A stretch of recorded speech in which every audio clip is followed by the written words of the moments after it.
one of the positive things about Sydney and New South Wales is, I'm an advocate for, not a cheerleader, but I certainly think that the New South Wales government has been very positive in terms of trying to get ahead of the curve with infrastructure and developing it as a workable city.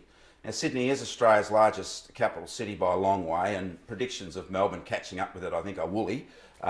These things wax and wane in terms of numbers of migration numbers and population growth. But having said that, I think that, we know that Sydney has its problems. It has those geographical constraints. It has to go up and not out.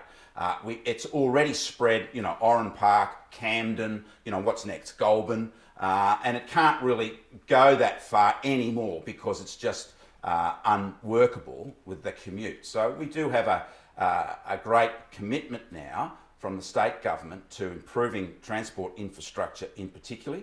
But one of the real positives is the commitment to the Parramatta area as a second CBD.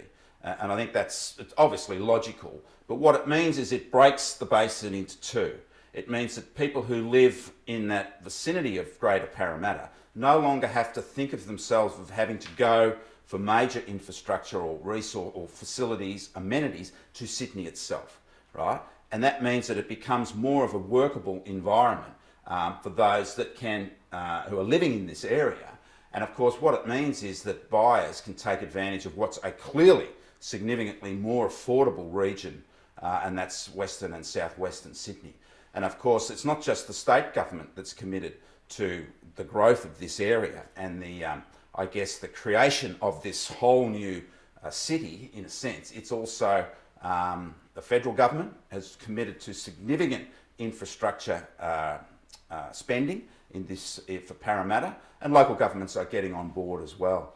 And I think this is a tremendous initiative, and I think it'll only create the energy for people to start considering this as a second destination rather than just another suburban outpost in the Sydney market with the 2-hour commute and the hospital I've got to go into the city, or whatever. I think that will now completely change the environment. And of course, the big thing, which is really a significant positive, is Badgerys Creek. So when Badgerys Creek, which is finally underway, as we've seen recently, the bulldozers are out there. When that is completed, of course, that changes the whole ball game, because it's not just about having access to an airport in Western Sydney, but it's about all the commercial and employment opportunities that will grow as part of that scenario. It's not just the housing that will take advantage, residential development will take advantage, it's the commercial development, industrial. This will be a hub for a transport hub through air freight that will energise, commercial areas, industrial areas in Western and Southwestern Sydney. And that's job opportunities. Again, it's pulling people back from the work centres closer into the city. So all the boxes are being ticked here.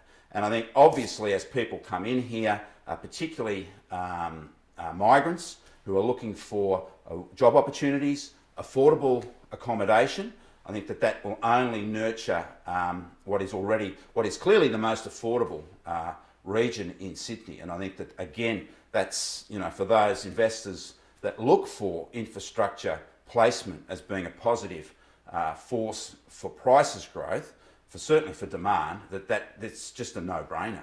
I mean, we really don't have anything like that anywhere else in the country in terms of the significance of the commitment to Western and Southwestern Sydney at the moment. And at every level, we have this unprecedented, investment in this region.